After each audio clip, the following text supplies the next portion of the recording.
कल्पांत healing साधना में सभी साधकों का स्वागत है। सभी को प्रणाम। ओम। आज की साधना के लिए किसी भी आसन में सहज होकर बैठ जाएं। किसी भी आसन में सहज होकर बैठ जाएं। आंखें कोमलता से बंद। हाथों को ज्ञान मुद्रा में रखें। कमर गर्दन सीधी और सहज हो जाएं। सहज श्वासों के साथ जो श्वास अंदर जा रही है, जो श्वास बाहर आ रही है, उन श्वासों के साथ सहज होते जाना है। सहज होते जाना है। अंदर जाने वाला श्वास, बाहर आने वाला श्वास, और दोनों सांसों के साथ सहज होते जाना है।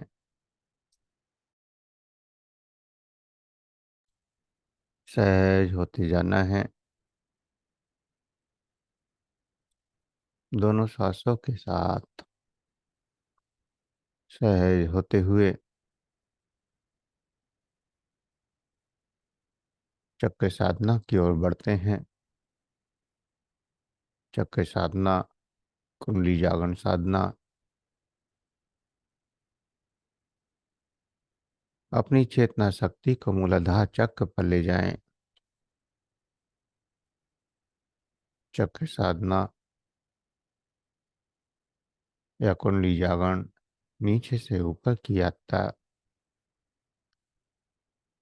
मूलाधार चक्र से शुरुआत करते हैं और ऊपर की ओर बढ़ते हैं। तो मूलाधार चक्र पर अश्वनी मुद्रा। अश्वनी मुद्रा से स्ट्रोक। अश्वनी मुद्रा से स्ट्रोक।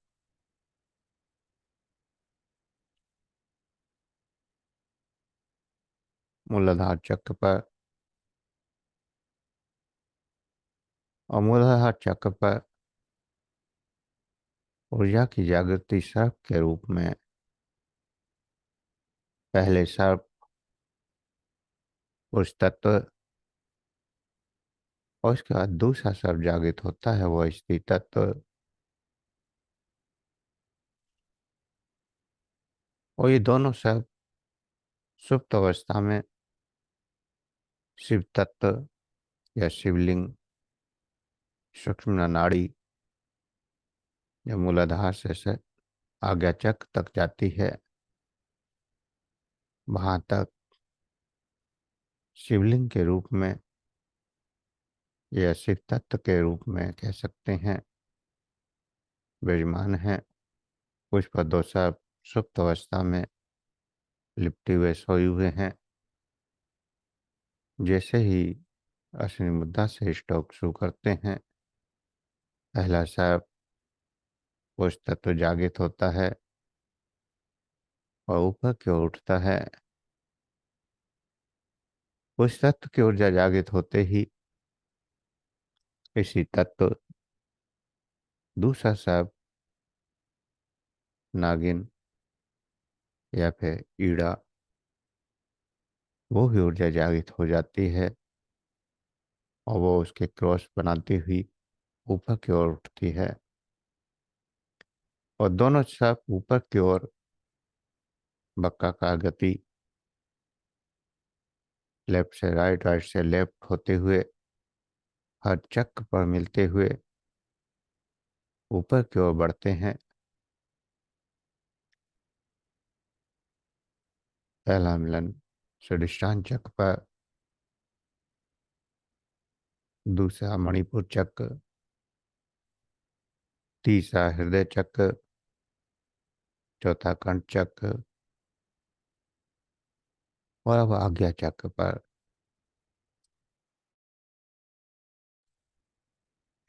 आज्ञा चक्र पर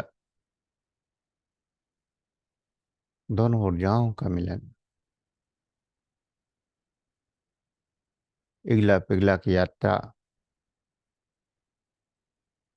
सुषुम्ना की यात्रा, कुंडलिनी की यात्रा आज्ञा चक्र तक ही होती है। आज्ञा चक्र के बाद तो शून्य प्रकट हो जाता है, समाधि प्रकट हो जाती है। तो आज्ञा चक्र तक, नीचे से ऊपर तक प्रत्येक चक्र पर मिलन करते हुए ये दोनों सब पहुंचते हैं। और वहां पहुंचकर दोनों ही अपने फनों को सुषुम्ना में प्रवेश कर देते हैं।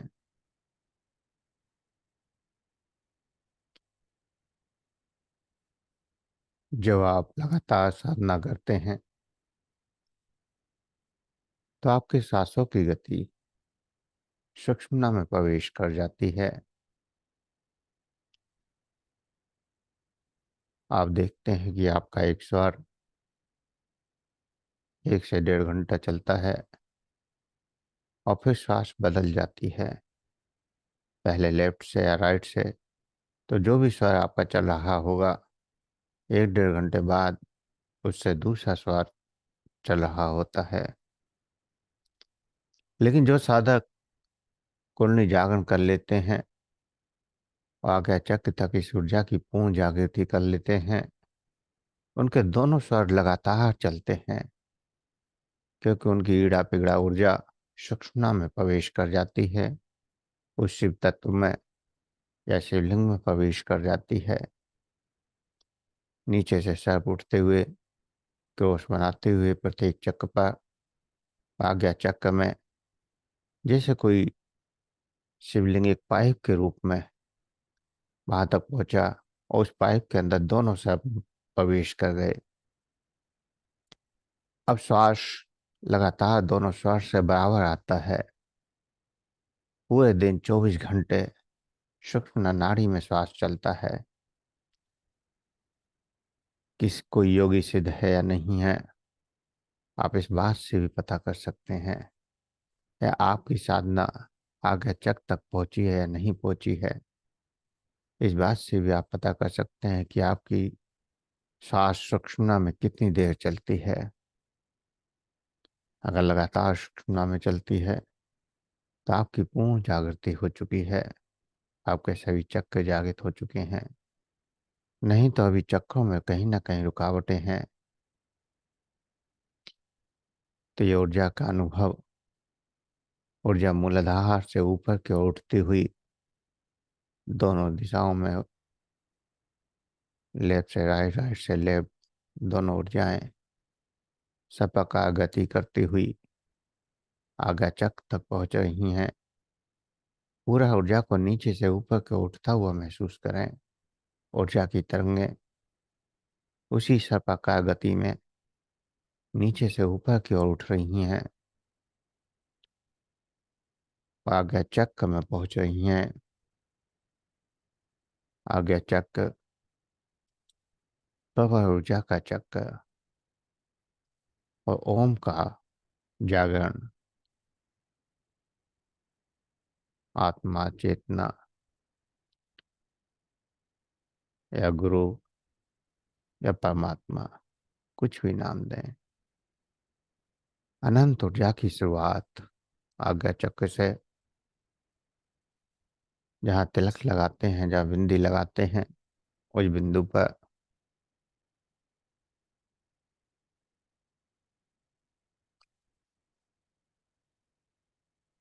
और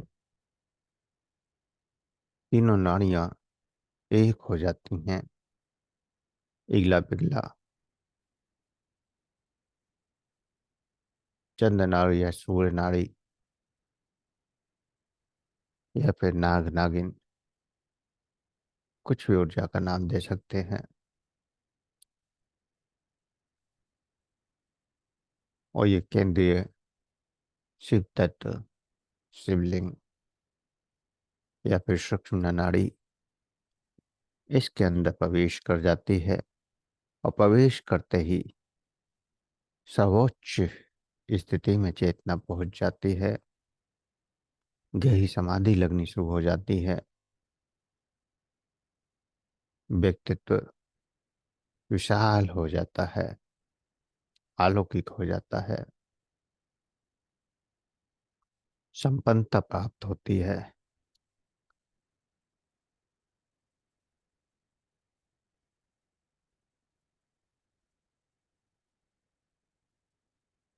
स्त्री तत्व पुरुष तत्व दोनों एक हो जाते हैं।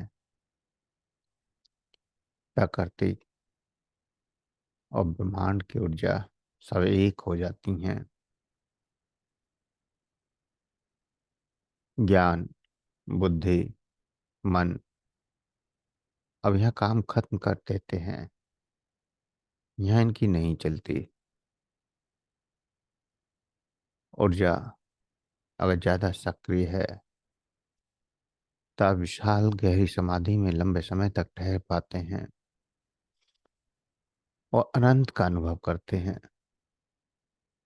अनंत पूरे ब्रह्मांड का, पूरे ब्रह्मांड की यात्रा सहज में आप कर सकते हैं।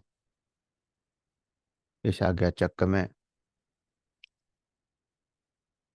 पूरे ब्रह्मांड में कहाँ क्या घटित हो रहा है आप चित्र की तरह देख भी सकते हैं। भूत, वर्तमान, भविष्य की घटनाएं आपके सामने प्रकट होने लगती हैं। बहुत सी आने वाली घटनाएं आपको यहाँ प्रकट होती हुई दिखाई देती हैं। बहुत सी घटनाएं पहले से दिखाई दे जाती हैं, और यहाँ आप केवल अपना ही नहीं औरों का भी भविष्य देख पाते हैं, औरों के बारे में भी जान पाते हैं। हालांकि ये सिद्धि पहले भी मिल जाती है और चक्रों पे भी मिलती है, लेकिन यहाँ जो प्राप्त होती है वो सिद्धि जाने वाली नहीं है। इससे पहले के चक्रों में प्राप्त हुई सिद्धियां बार बार लुप्त हो सकती हैं, खो सकती हैं, लेकिन अगर आज्ञा चक्र में पहुंचकर इस सिद्धि को प्राप्त करते हैं तो फिर वो खोती नहीं है। क्योंकि यहाँ तक वही साधक पहुंच पाता है जो पूर्णतः परमात्मा को समर्पित हो चुका हो, सकारात्मक हो चुका हो, और किसी का कोई बुरा न कर सके, वो क्षमता उसके अंदर आ गई हो। नीचे के चक्रों में आपकी ऊर्जा नकारात्मकता में भी जा सकती है, और जितने भी नकारात्मक वे में काम करने वाले तांत्रिक होते हैं या भक्त होते हैं या इस तरह के जितने भी साधक या सिद्ध होते हैं, उनकी ऊर्जा ज्यादातर हृदय चक्र तक ही रुकी होती है। हृदय चक्र पर भी वो जागृति होती है। लोगों का भूत, वर्तमान, भविष्य देख पाते हैं, और वहां पर उनको देखकर सामने वाले को बता देना या फिर उसको बदलने का प्रयास करना, बदलने का प्रयास भी वहां पर किया जा सकता है। सामने वाले के भूत, वर्तमान, भविष्य को बदल देते हैं, लेकिन अगर वहां पर नकारात्मकता में कोशिश की तो साधक तंत्र नीचे के चक्कर में पहुंच जाता है, और साथ ही साथ सजा भी मिलती है। अनेक ऐसे साधकों को मैंने देखा है जो बड़े ऊंचे पहुंचे हुए सिद्ध हुए, जो मुंह से बोला वही हुआ, लेकिन जरा सी गलती विनाश का कारण बन गई। परिवार का परिवार खत्म हो गया, और फिर आज वो कुछ करने लायक नहीं बचे। तो नीचे के चक्रों में जब ये शक्तियां जागृत होती हैं चमत्कार करने वाली, तो वह आपको नुकसान भी काफी कर सकती हैं।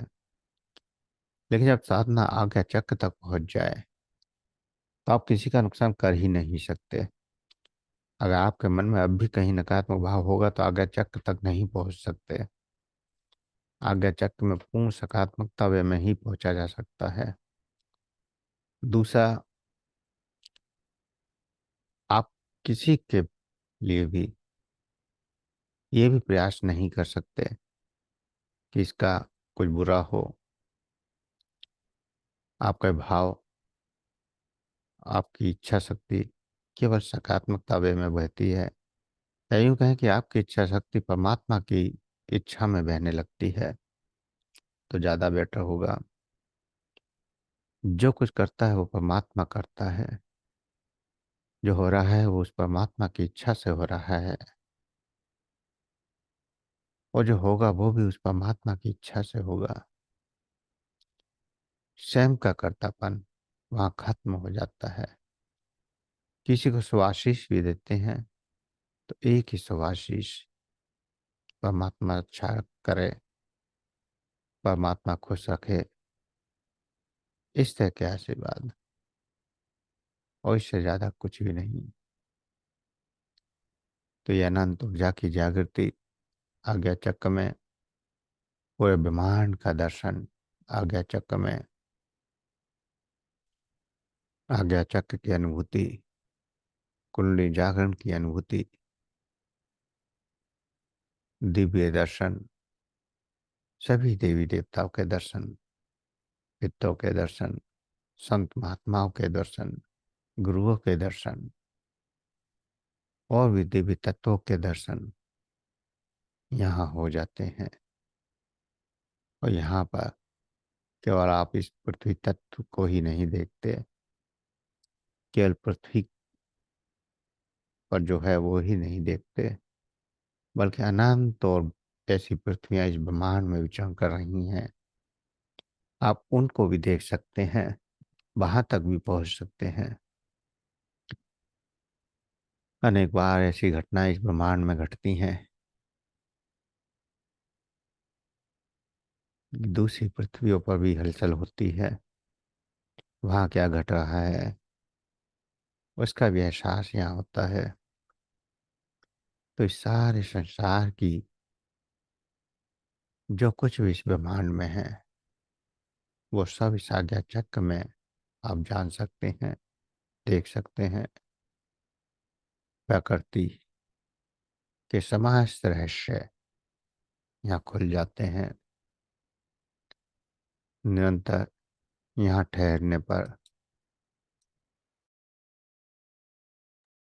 अनंत ऊर्जाओं की अनुभूतियां होती हैं, और अनंत अनुभव भी होते हैं। इसकी कोई था नहीं है, कोई सीमा नहीं है, क्योंकि ब्रह्मांड अनंत है, उसकी भी कोई सीमा नहीं है। आज तक ब्रह्मांड की सीमा को कोई नहीं नाप पाया। तो उस अनंत की यात्रा अनंत ही होगी। इसलिए आज्ञा चक्र की यात्रा में चेतना जब प्रवेश करती है तो अनंत में प्रवेश कर जाती है, उसकी भी कोई सीमा नहीं है। तो कुंडली पूर्ण जागृत जब होती है, तब पूर्ण चमत्कार करने की क्षमता प्राप्त हो जाती है। इसीलिए कुंडली जागरण को इतना महत्व दिया जाता है। लेकिन कुंडली जागरण में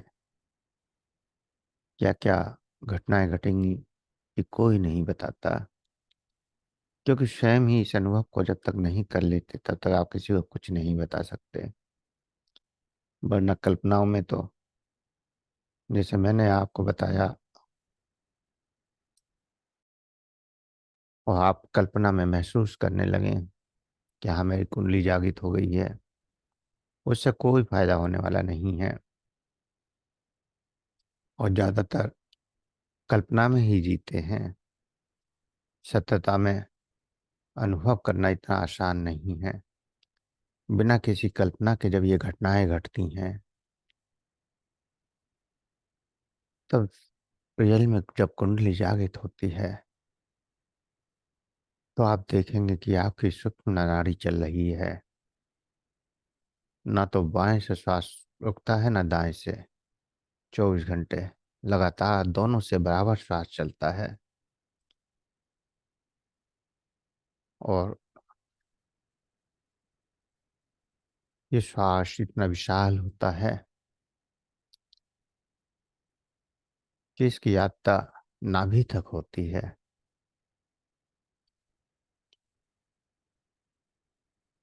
नाभि तक स्वयं श्वास जाता है, स्वयं बाहर निकलता है।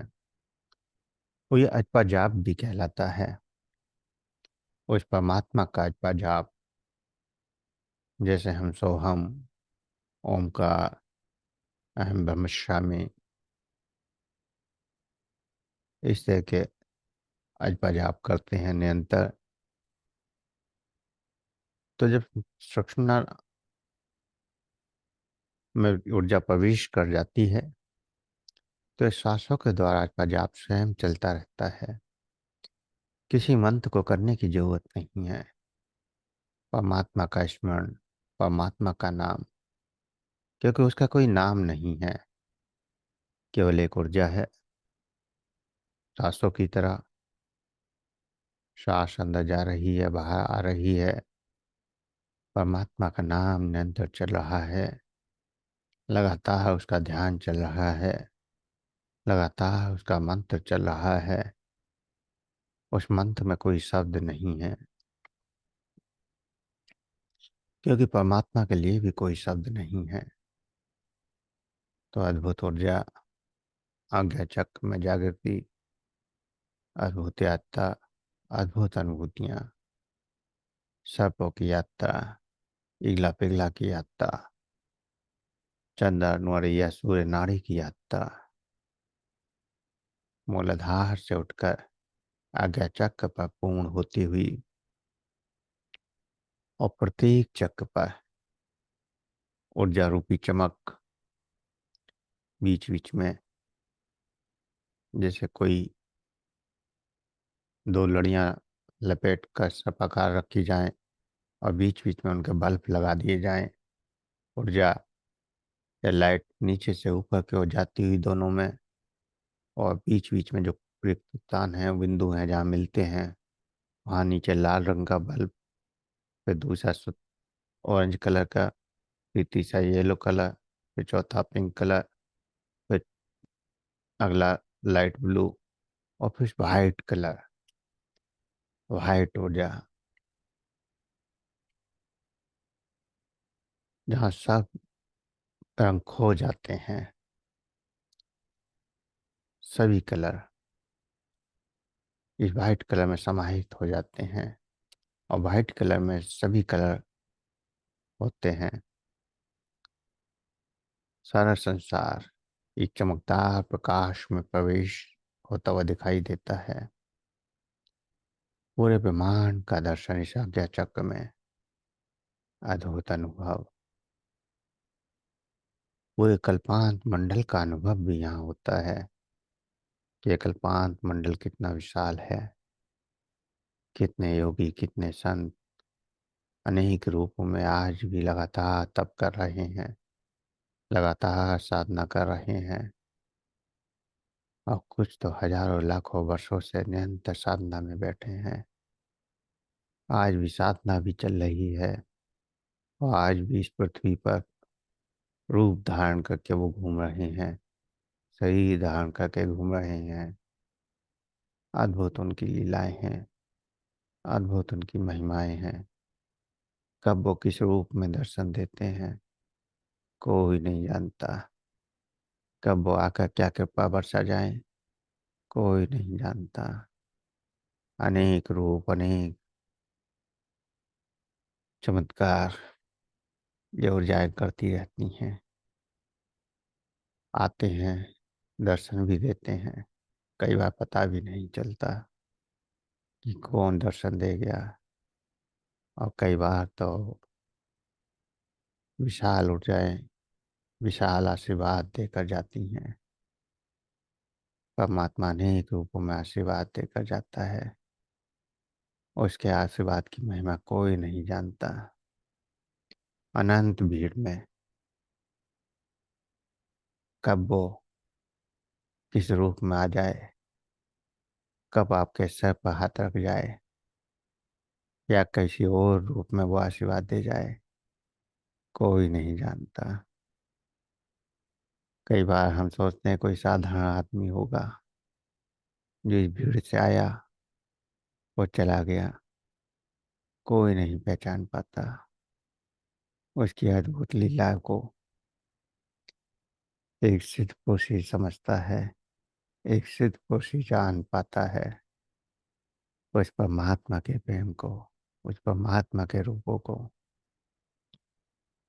अद्भुत लीलाएं रच रहा है। वो आज्ञा चक्र की जागृति पर ही उसकी अद्भुत लीलाओं का अनुभव हो सकता है।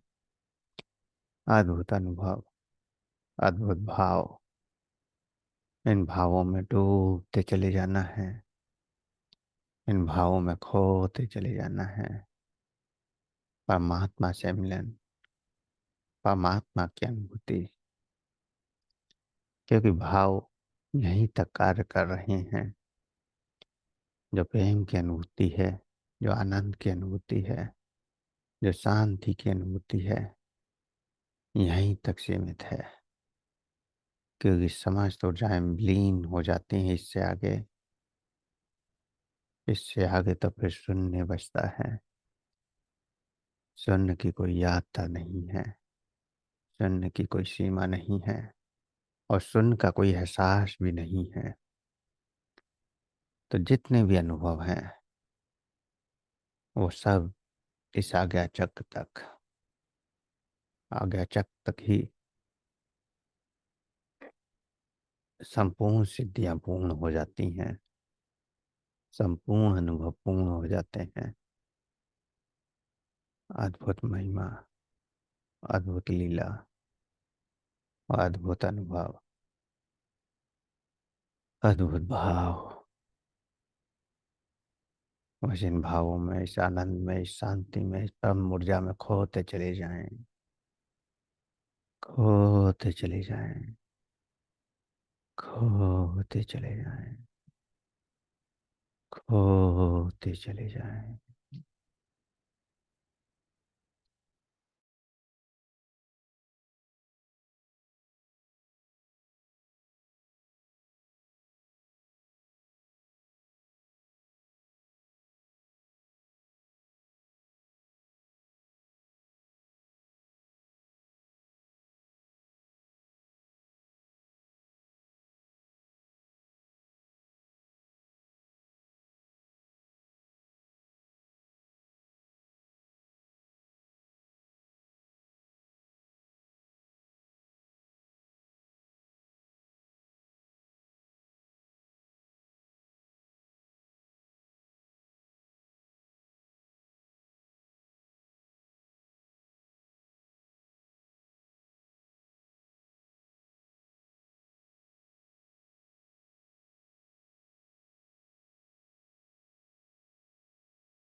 जो ये अनुभव हो रहे हैं, जो ये एहसास हो रहे हैं, उन अनुभवों को करते हुए, उन एहसासों को करते हुए, उन अनुभवों को करते हुए, उन एहसासों को करते हुए धीरे धीरे चेतना में वापस आने के लिए तैयार हूँ। धीरे धीरे चेतना में वापस आने के लिए तैयार हूँ। धीरे धीरे सही का एहसास, श्वासों का एहसास, दो गहरे लंबे श्वास। हाथों की उंगलियों में हलचल करें, हथेलियों को रब करें, गर्म करें।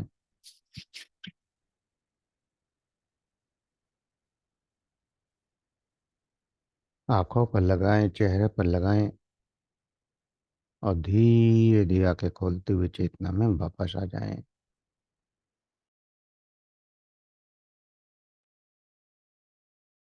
ओह, तभी चेतना में वापस आ जाएं। अब किसी साधक का कोई क्वेश्चन है तो पूछ सकते हैं, किसी को कुछ कहना हो तो कह सकते हैं।